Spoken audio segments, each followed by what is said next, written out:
How's it going, crypto community? Jade back with part 4 of the Paris Fintech Forum. Hopefully no sound issues in this one, so we can record straight through and I'll have to do remake. At any rate, I believe that this part will be beginning with Stefan again, and then we'll be moving on to the chief officer of BBVA, whose name is escaping me at the moment. But we'll get Carlos. At any rate. Your role didn't change a lot in the last 1,000 years, but may the central banks themselves be disrupted in some of their mission with all the new players we see around? At least many say they could, but what is your point of view? Yeah, well, in the sense that it forces you to think outside your traditional toolbox. Because most people and most central bankers take the structure of the financial sector for granted. And that holds particularly if you deal with macroeconomics and when you talk about monetary policy. Most people dealing with monetary policy have no idea what the plumbing actually looks like under the hood. And this is about the plumbing. And there's a difference between monetary policy and monetary theory. And this is about monetary theory and how you actually design the system. And that puts all sorts of new requirements on us who are working in the central banking community, because it forces us to think hard about the plumbing, what happens when the plumbing changes, and whether those changes are good for society or not, because that's our role to think about those things. Thank you very much, Stefan. In other words, how's the liquidity flow? The plumbing? The plumbing? What plumbing? The liquidity plumbing. You know, that Ripple net. Oh, so happy. So, weirdness aside, this is actually really kind of cool to get a breakdown from in regards to, again, the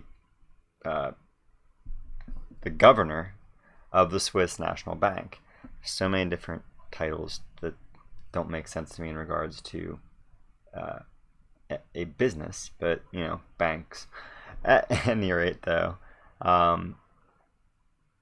Stefan is pointing out that, you know, because of what blockchain represents at its basic, like, lowest form, is a fundamental shift from the system the systems which these central banks have each operated independently, essentially, from each other under for ever, right?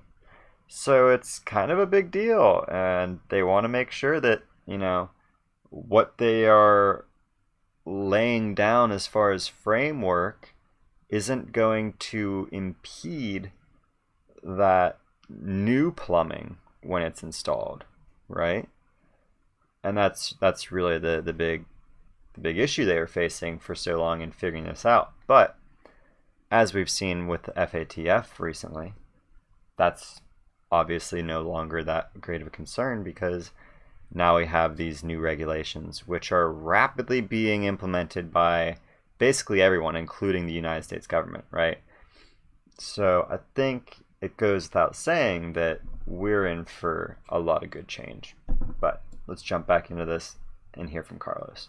And so, Carlos, in your point of view, what opportunities does technological innovation create for banks, big banks like you are, to stay competitive and strengthen their positions in the financial sector?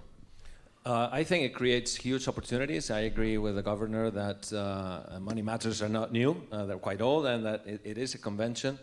But it is true that technologies help old problems in big ways. I think we can and we are embracing technology to bring about more convenient solutions. That includes the aspect that Madame Lagarde was talking about, the inclusion side.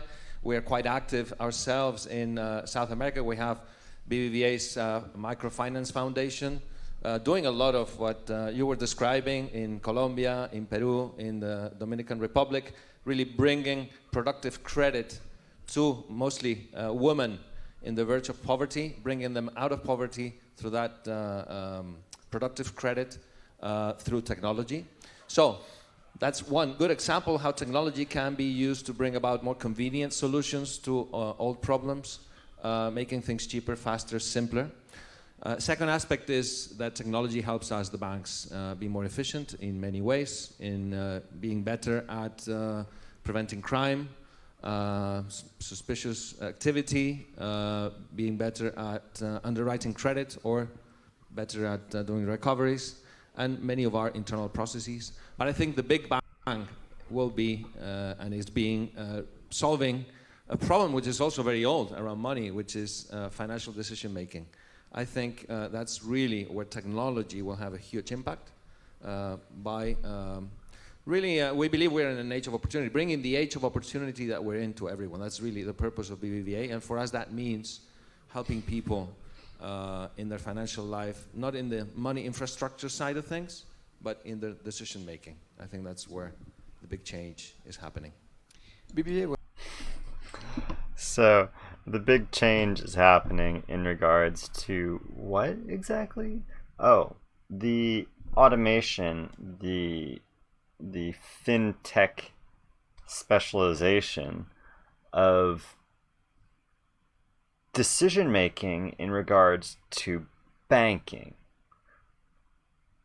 What does that leave left for banks other than to be forward-facing institutions that are not really the bank, other than the fact that, you know, that they're like, the idea essentially that I'm trying to boil out of this is that what we're looking at in the future of money, based upon what we're seeing evolve with the Ripple ecosystem and these central banks now creating their, you know, CBDC, their central bank digital currencies, which are basically going to plug into RippleNet to source liquidity from RippleNet. So all the value of that fiat is actually going to be stored in the XRP liquidity pool.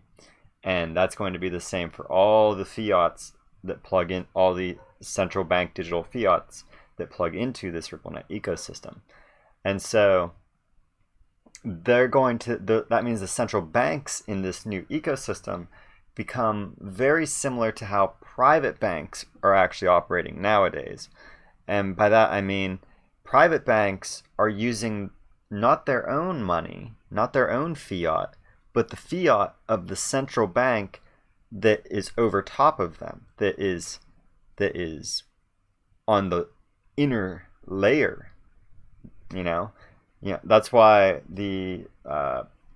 Stephen was saying that, you know, most people in finance, they don't really understand the plumbing, because unless you're in the central banks, you know, you don't really have access to, you're not focused on that. You know, that's not the area of economics that you need to understand.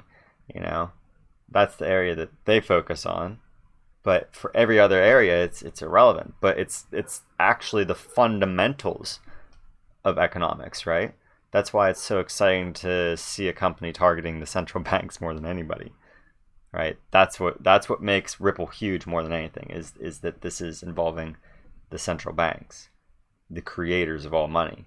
So, at any rate, I hope you've enjoyed this segue part where we move from Stefan into Carlos, and it's actually a really good little segment here, I guess, to do a segment on, just because of the fact that we are able to take both the opinions, a generalized opinion of both a private bank and a central bank, and see how they're both addressing this issue, this blockchain issue, right?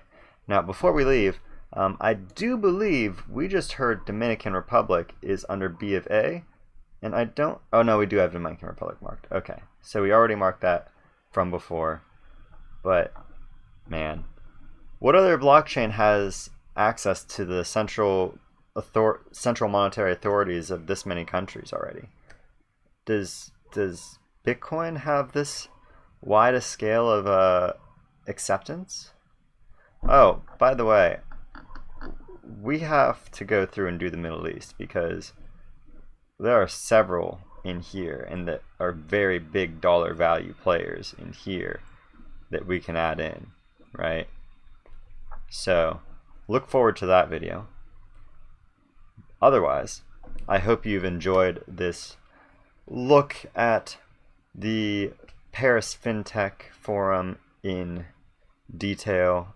Obviously, I hope you are going to stay tuned for part 5. If you're new, be sure to hit that subscribe, and also go back and check out the other videos in the series if you haven't already. Otherwise, hit that bell so that you can stay notified of when I release part 5 of this series. I've been Jade, you've been watching The Martian Report, and I can't wait to see all of you in my next video on Mars. Record button.